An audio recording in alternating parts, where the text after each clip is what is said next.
नमस्कार, आप देख रहे हैं न्यूज़ वन इंडिया। मैं हूं आपके साथ सृष्टि पांडे। उत्तर प्रदेश में कोरोना का कद बढ़ चुका है। यूपी में कोरोना मरीजों की संख्या बढ़कर 10,536 हुई है। यूपी में फिलहाल 4,076 कोरोना केस एक्टिव हैं। उत्तर प्रदेश में अब तक 6,344 कोरोना के मरीज ठीक हुए हैं। यूपी में कोरोना से अब तक 283 लोगों की जान गई है। संक्रमण फैलने की गति में लगातार इजाफा हो रहा है। पिछले 17 दिन में 5,000 से 10,000 कोरोना के पॉजिटिव मरीज हुए हैं। यूपी में पहले 1,000 मरीज मिलने में लगे थे 42 दिन, जबकि अगले 40 दिनों में आंकड़ा 5,000 के पार गया था।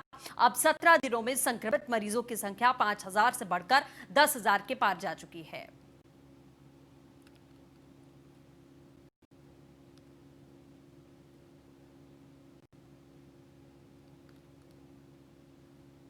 बनारस पहुंचे सीएम योगी आदित्यनाथ। विकास कार्यों पर सीएम योगी करेंगे समीक्षा बैठक। काशी विश्वनाथ मंदिर में कॉरिडोर के कार्यों का स्थलीय निरीक्षण करेंगे। मंडलीय चिकित्सालय में कोविड-19 ट्रूनेट लैब का उद्घाटन भी करेंगे।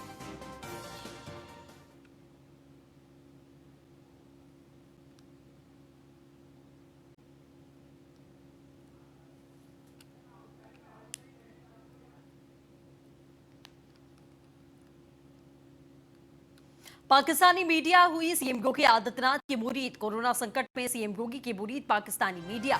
कोरोना काल में सीएम योगी के काम की सराहना कर रहा पाकिस्तान के चर्चित अखबार डॉन में हुई सीएम योगी आदित्यनाथ की तारीफ। डॉन के स्थानीय संपादक फहद हुसैन ने अखबार में लिखा, सीएम योगी आदित्यनाथ का नेतृत्व पीएम इमरान के मुकाबले बहुत अच्छा है। यूपी की जनसंख्या पाकिस्तान के मुकाबले ज्यादा है। पाकिस्तान की जनसंख्या 208 मिलियन है, यूपी की 225 मिलियन। कोरोना से यूपी के मुकाबले पाकिस्तान में ज्यादा लोग मरे हैं। पाकिस्तान की जनता इन आंकड़ों को ध्यान में देखे और सोचे कि पाकिस्तान की खबर यूपी के सूचना निदेशक शिशिर कुमार ने ट्वीट की है। खबर को ट्वीट करते हुए यूपी के सूचना निदेशक ने लिखा कि डॉन के रेजिडेंट एडिटर के चार्ट को देखिए, कोरोना पर उत्तर प्रदेश किस तरीके से काबू पा रहा है। सीएम योगी आदित्यनाथ और उनकी टीम 11 की सराहना होनी चाहिए।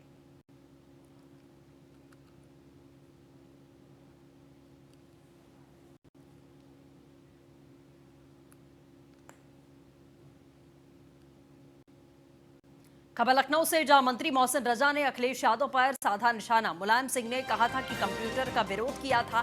बेटा आईटी के जमाने में वर्चुअल का विरोध कर रहा है। 7 करोड़ की बस लेकर चलने वाले वर्चुअल रैली को क्या समझेंगे। राहुल गांधी के साथ का असर हो रहा है। बहुत कंफ्यूज हो चुके हैं अखिलेश। राहुल और अखिलेश अपनी ही घर की महिलाओं से पिछड़ चुके हैं। सपा अध्यक्ष अखिलेश यादव ने वर्चुअल रैली पर ट्वीट किया था। केंद्रीय गृह मंत्री अमित शाह को रैली पर उन्होंने सवाल उठाए थे। पार्टी ने जो बिहार के चुनाव को लेकर वर्चुअल रैली करी थी, उस रैली पर पूर्व मुख्यमंत्री समाजवादी पार्टी के मुखिया उन्होंने उस वर्चुअल रैली पर प्रश्न खड़ा किया, लेकिन उस प्रश्न खड़ा करने में भी उन्होंने भी वर्चुअल का ही सहारा लिया है। वर्चुअल के ही माध्यम से ही प्रश्न खड़ा किया है ट्विटर पे। तो इसलिए मैं उनको बताना चाहता हूं कि अभी कुछ साल पूर्व आप बच्चों को लैपटॉप बांट रहे थे, जो बच्चे पढ़ने वाले लिखने वाले थे उनको आप लैपटॉप बांट रहे थे। तो इसका मतलब है उसके पीछे आपकी मंशा अपनी पार्टी का प्रचार और अपनी फोटोग्राफ थी, वर्चुअल नहीं था। आप नहीं चाहते थे कि बच्चे उस टेक्नोलॉजी से पढ़ें, आप अपना प्रचार करने के लिए उस टेक्नोलॉजी का इस्तेमाल कर रहे थे। तो ये साफ हो गया है कि आप इन सब चीजों से, उससे पहले की बात मैं बताना चाहता हूं कि जब देश में कंप्यूटर आ रहा था तब आपके पिताजी ने उस कंप्यूटर का विरोध किया था कि ये कंप्यूटर से देश बर्बाद हो जाएगा और यहाँ ये ऐसा हो जाएगा वैसा हो जाएगा। तो आपने डिजिटल का भी विरोध किया, टेक्नोलॉजी का भी विरोध किया, आज आप वर्चुअल उसका भी विरोध कर रहे हैं, रैलीज का। भाई इससे तो समय भी बच रहा है, धन का दुरुपयोग भी बच रहा है, क्योंकि आप तो अपनी रैली में 7 करोड़ रुपए की बस बनवा कर खड़ी किए थे अपने मुख्यमंत्री आवास के बाहर, उससे आप प्रचार करने निकले थे। वो 50 मीटर भी नहीं चली थी, पता है आपको, और उसके बाद वो वहीं खड़ी हो गई थी। लेकिन 7 करोड़ रुपया तो उत्तर प्रदेश की जनता का बर्बाद किया था ना आपने। तो हम दुरुपयोग करने वाली पार्टी नहीं है। भारतीय जनता पार्टी हर चीज का सही इस्तेमाल जनहित में करती है। तो इसलिए ये वर्चुअल रैली जो है ये अपने आप में एक नया संदेश है, और ऐसे समय में जिस समय लोगों को सुरक्षा भी देनी है, उस समय इस तरह की चीजें करने से हम लोगों को सुरक्षित भी रख सकते हैं और अपनी बात उन तक पहुंचा सकते हैं, उनकी बात हमारे तक आ सकती है। इसलिए आपको भी माध्यम पता है, लेकिन विरोध करते वक्त आप भूल जाते हैं कि हम विरोध किस बात का कर रहे हैं। असल में आपकी खता नहीं है, क्योंकि आप राहुल गांधी जी के साथ रह लिए थोड़ा, इसलिए कंफ्यूजन हो गया है अब आपकी जिंदगी में। तो उस कंफ्यूजन को दूर करिए, वरना आप लोगों के घर की महिलाएं बहुत तेज हो गई हैं माशाल्लाह से, वो बहुत आगे बढ़ गई हैं, वो आपको बहुत पिछाड़ रही हैं, तो उनसे ही कुछ सीख ले लीजिए। भारतीय जनता पार्टी। उत्तर प्रदेश के स्वास्थ्य मंत्री जयप्रताप सिंह आज देवरिया पहुंचे, जहां उन्होंने बाबू मोहन सिंह जिला अस्पताल का निरीक्षण किया और उनके साथ में डीएमएसपी समेत वरिष्ठ अधिकारी मौजूद थे। इस मौके पर स्वास्थ्य मंत्री जयप्रताप सिंह ने कहा कि कोरोना जैसी बीमारी से निपटने की तैयारियों का जायजा लिया। उनके साथ में सदर विधायक जन्मेजय सिंह भी मौजूद थे।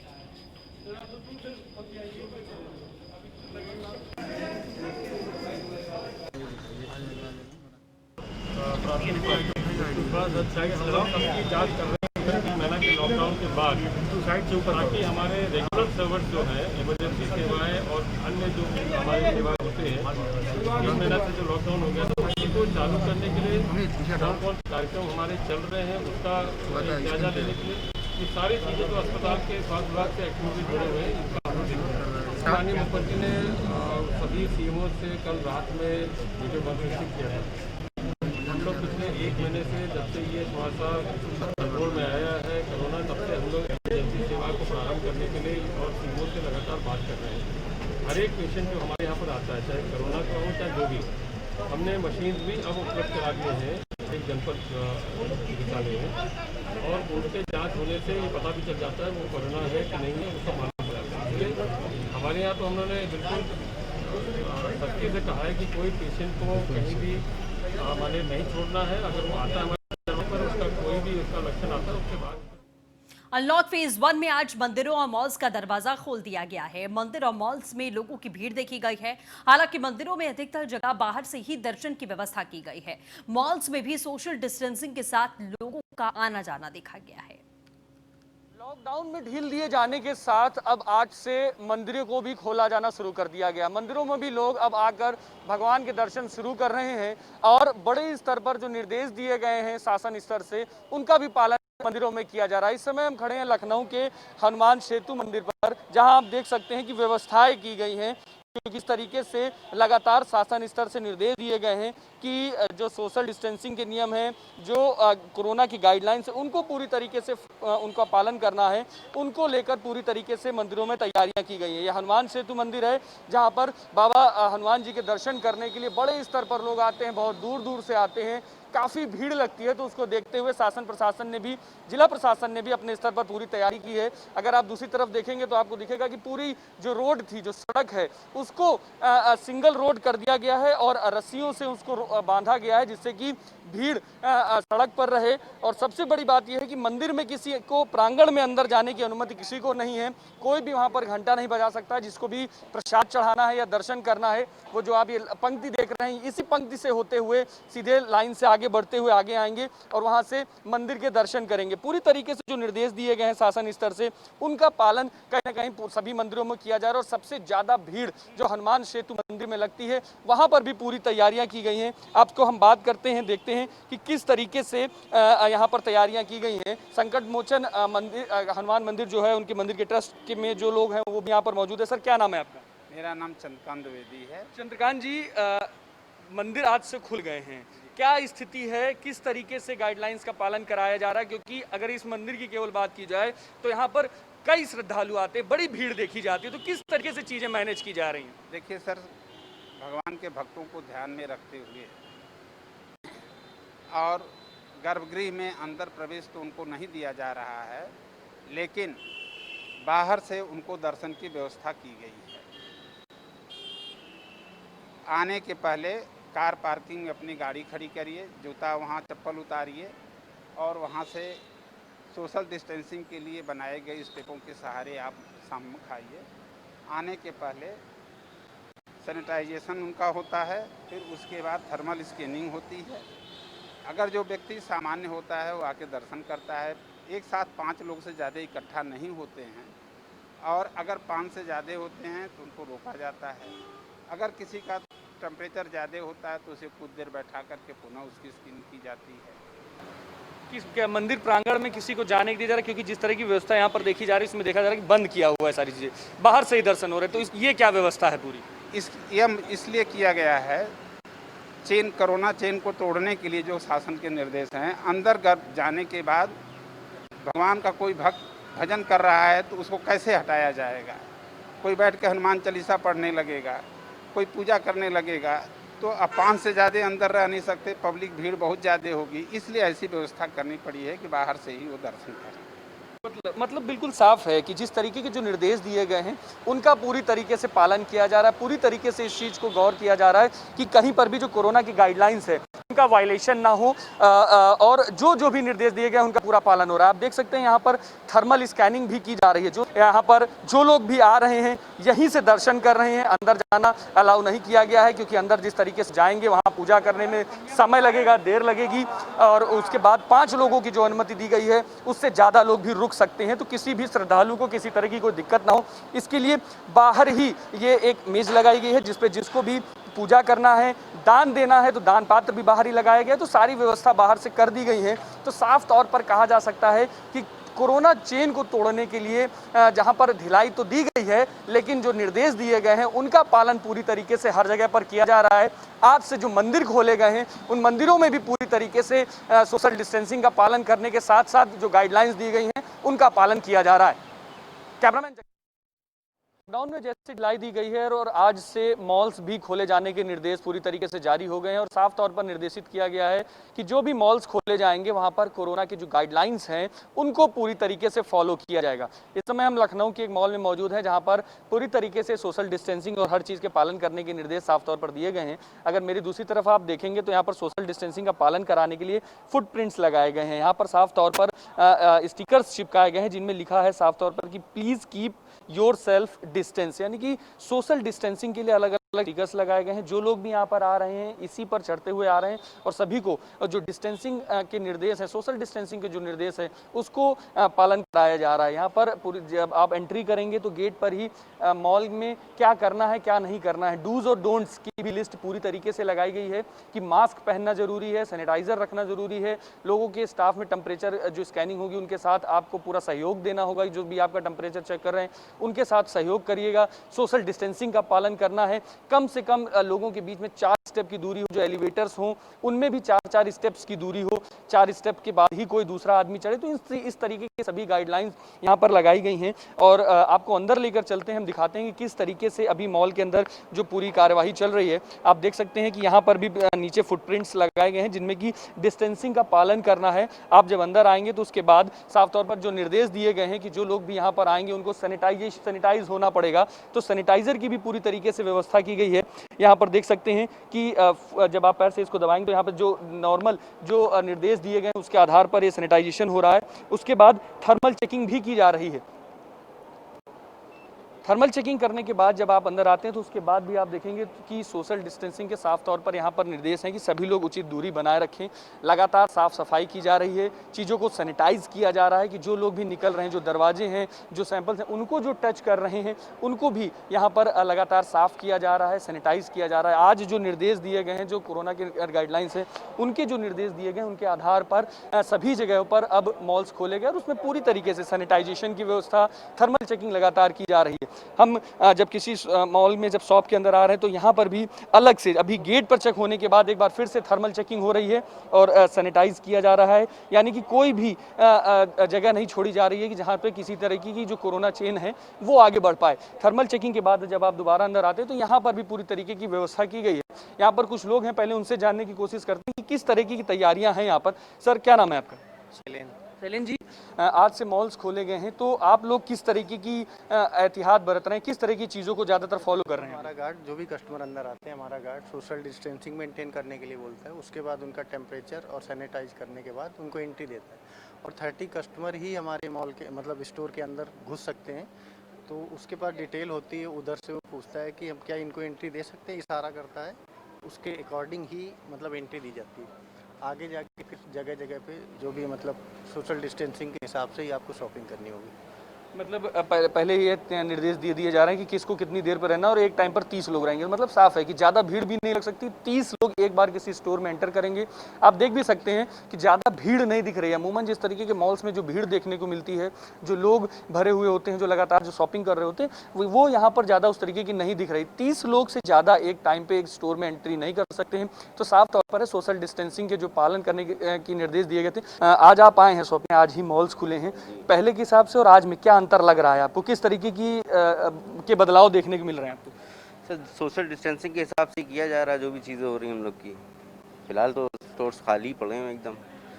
हम लोग तो विंडो शॉपिंग करने आए हैं, उससे कि देखते हैं क्या ऑफ़र वगैरह चलाए गए हैं, बस यही सब देखने आए हैं। अभी किस तरीके की स्थिति आई जब आज आप घर से आए मॉल के लिए, जब आप बाहर निकले तो किस तरीके की स्थिति आप में बदलाव दिखे? क्योंकि अमूमन स्टोर्स में पहले भीड़ दिखती थी, आज जब आप आए हैं तो किस तरीके के निर्देश आपको गेट पर दिए गए? किस तरीके से आप जब स्टोर में आए तो क्या हुआ आपके?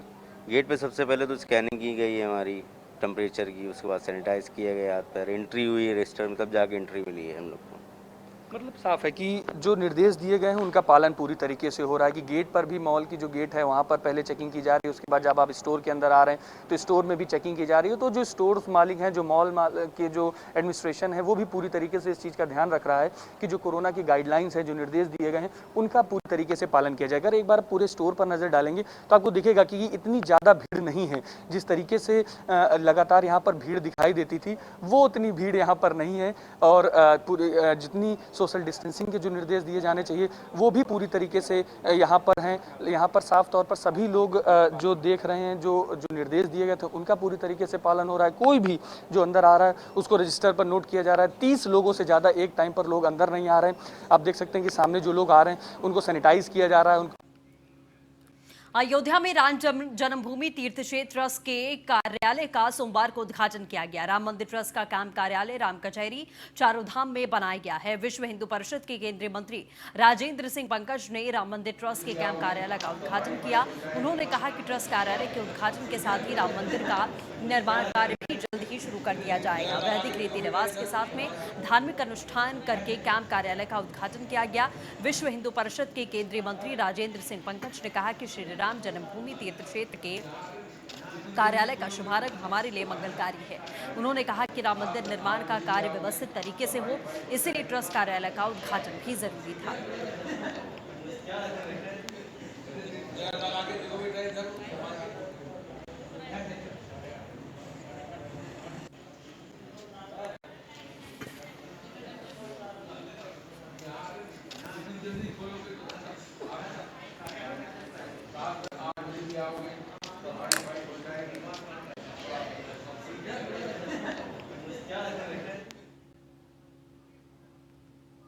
बनारस में सीएम योगी आदित्यनाथ काशी विश्वनाथ मंदिर पहुंचे। सीएम योगी विश्वनाथ परिसर में चल रहे कॉरिडोर के कार्यों का निरीक्षण कर रहे हैं। बाबा श्री काशी विश्वनाथ का दर्शन पूजन भी करेंगे। विश्वनाथ मंदिर के बाद में कबीर चौरा अस्पताल का सीएम योगी आदित्यनाथ निरीक्षण करेंगे। सिगरा स्थित ट्रैफिक के सेंट्रल कमांड सेंटर का भी उद्घाटन करेंगे। सुजीत पटेल अपडेट के साथ जुड़ चुके हैं। सुजीत, क्या कुछ जानकारी है सीएम के दौरे को लेकर? जी बता दें, मुख्यमंत्री समीक्षा बैठक करने के बाद अब निकले हुए हैं।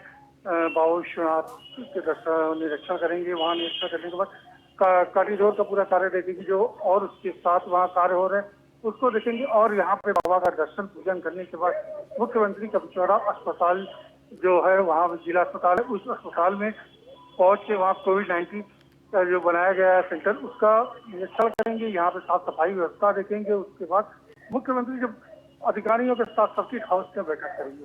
जी चलिए, अपडेट के लिए बहुत बहुत शुक्रिया सुजीत।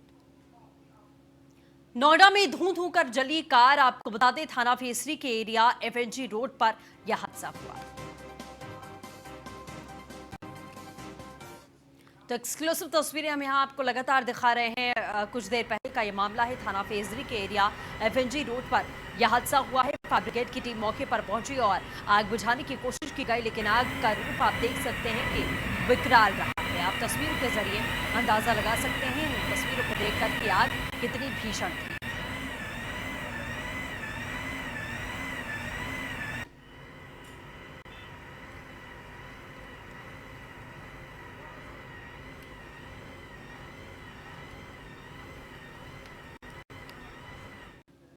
खबर लखनऊ से, जहां बाइक बोर्ड घोटाले में ईओडब्ल्यू की ताबड़तोड़ छापेमारी। मेरठ जोन के 5 जिलों में ईओडब्ल्यू के ताबड़तोड़ छापे। गाजियाबाद, मेरठ, मुजफ्फरनगर, हापुड़ और बागपत में छापा मारा गया है।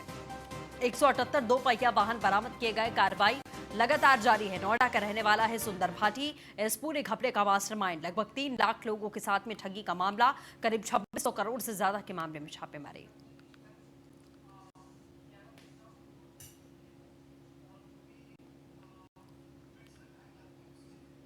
खबर कौशाम्बी से, जहां ऑनलाइन पैसे के ट्रांसफर मामले में बड़ा खुलासा। मोबाइल सिम पोर्ट कराकर बैंक अकाउंट से ट्रांसफर कराए 2,23,000 रुपए, 1,67,000 रुपए बरामद किए गए। 2 आरोपी युवक गिरफ्तार। एएसपी अशोक कुमार ने बड़ा खुलासा किया। कड़ाधाम थाना इलाके का मामला है।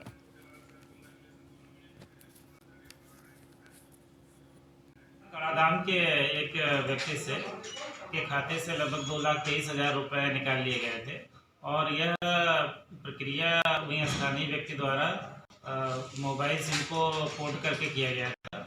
इस पर कौशाम्बी की साइबर सेल ने इस पर काम किया और लगभग 1,67,000 रुपए रिकवरी हो गया है और 2 लोगों को गिरफ्तार कर लिया गया है और इसमें बेचने प्रचलित है।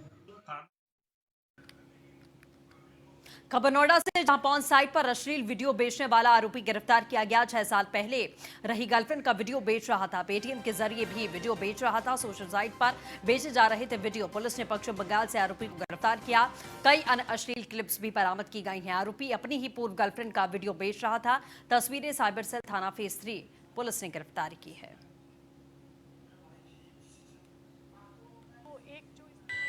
एक और एंगल है वो ये है कि कई प्लेटफॉर्म्स ऐसे हैं जहाँ पे फ़ोटोज़ और वीडियोस लॉक्ड फोल्डर्स के रूप में हैं और पेटीएम से पेमेंट करने पर ये अनलॉक होते हैं और इनको बहुत लोगों द्वारा परचेज़ किया जा रहा है।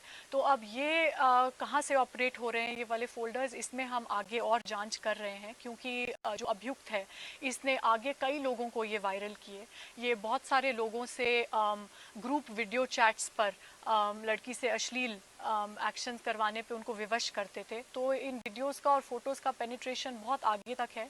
तो इसमें आगे जो को अक्यूज्ड सामने आएंगे उसमें हम आगे विवेचना कर रहे हैं। इससे रिलेटेड अपराध तो आ रहे हैं, स्कूल के बच्चों के स्तर से भी आ रहे हैं जहां उनके नाम से झूठी प्रोफाइल्स इंस्टाग्राम पे, फेसबुक पे, ट्विटर पे बनाई जाती हैं और मॉर्फ करके उनकी पिक्चर्स अपलोड करी जाती हैं जिससे उन्हें बहुत मानसिक तनाव होता है। लेकिन इस तरह का केस जिसमें एक्चुअल वीडियोज़ और फोटोज़ खुद वादी की ही हों वो अभी रिसेंट। गाजियाबाद से खबर, जहां 28 वर्षीय युवती ने फांसी लगाकर अपनी जान दे दी। क्रॉसिंग रिपब्लिक की अजाना जेनिक सोसाइटी का मामला। बिहार की रहने वाली थी लड़की, नोएडा में प्राइवेट कंपनी में जॉब किया करती थी। विजयनगर थाने का मामला। फिलहाल पुलिस मामले की पड़ताल में जुटी है।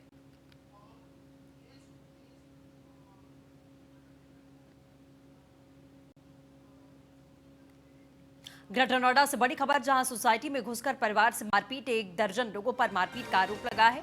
युवक के साथ में मारपीट करते हुए वीडियो वायरल हुआ है। रश ड्राइविंग के कारण सोसाइटी के एक बच्चे को चोटें आई थी।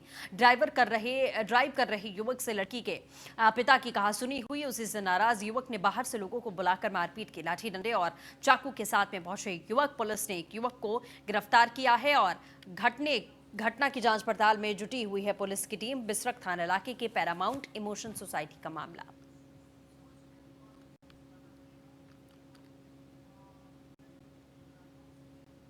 ग्राम प्रधानों की दबंगई कितनी बढ़ गई है, इसका मंजर एक बार फिर से देवरिया में देखा गया, जहां मनरेगा का पैसा मांगने पर मजदूर को लाठी डंडे से पीटा गया है। मजदूर का हाथ तोड़ दिया गया। पूरा मामला देवरिया जनपद के विकास खंड बैतालपुर का है, जहां गोविंदपुर गांव के मनरेगा मजदूरों के खाते में पैसे आए, जिसे ग्राम प्रधान मजदूरों के साथ में जाकर अपने द्वारा खुलवाए खातों में से पैसा निकलवा रहा था। मजदूरों से पैसा ले जा रहा था, तब मजदूरों ने पैसा देने से इनकार कर दिया तो प्रधान ने बैंक पर ही मजदूरों को धमकाया और घर आते ही ग्राम प्रधान और उनके परिवार के सदस्य मजदूर पर लाठी डंडे और धारदार हथियार से टूट पड़े, जिसमें एक मजदूर को पीट कर अधमरा कर दिया गया, जिसके मजदूर का हाथ टूटा है, सर फट गया है, जिसके हालात नाजुक बताए जा रहे हैं। प्रधान जो है कि हमारे मम्मी से अंगूठा लगवाया, आवाज़ आया था और जाके उसके खाते से पैसे निकाल लिया। ये बात हमको मालूम नहीं था। फिर दूसरे दिन आया और मेरी बीवी से जो है कि अंगूठा लगवाने जा रहा था मशीन पर। मौके पर मैं पहुंच गया। उसके बाद मैं पूछा कि अंगूठा लगवा रहे हो, बोलता है आवास आएगा। मैंने कहा कहने लगा कि ऑनलाइन होगा। मैंने कहा कि अंगूठा लगाने के बाद कैसा ऑनलाइन होता है। मेरा कोई आवास मेरी मम्मी के खाते में आया था पैसा नरेगा वाला, ठीक है भैया, नरेगा वाला पैसा आया था। ये पूछने गए थे, मतलब पैसा आया भैया निकलवा दीजिए। वो बोल रहा है कि तुम्हारा पैसा नहीं। और एक दिन क्या हुआ कि दूसरे दिन आए और बोले कि मेरी मम्मी से कि आवास आया है, उसने पैसा जो चोरी से निकलवा लिए हैं। और निकलवाने के बाद ये पूछने गए हैं कि क्यों निकलवा लिए हो, इसी पे इसका छोटा भाई है। खबर बदायूं से, जहां दरोगा का रिश्वत लेते वीडियो वायरल हुआ है। इस्लामनगर थाना इलाके के नूरपुर पिनौनी का मामला। उधार रिश्वत वसूलने के लिए किसान के पीछे पड़ गए चौकी प्रभारी। वीडियो में कैद हुआ रिश्वतखोरी का पूरा मामला। वायरल वीडियो की पुष्टि न्यूज़ वन इंडिया नहीं करता है। सोशल मीडिया पर दरोगा की रिश्वतखोरी की चर्चा जोरों पर है। चौकी प्रभारी लक्ष्मण सिंह ने किसान से मांगे थे 1000 रुपए। खेती संबंधित विवाद निपटाने के एवज में मांगे गए थे पैसे। किसान से वसूले 300 रुपए। बाकी पैसे बाद में देने का वादा किया। मामले की सच्चाई जांच पड़ताल के बाद में साफ होगी।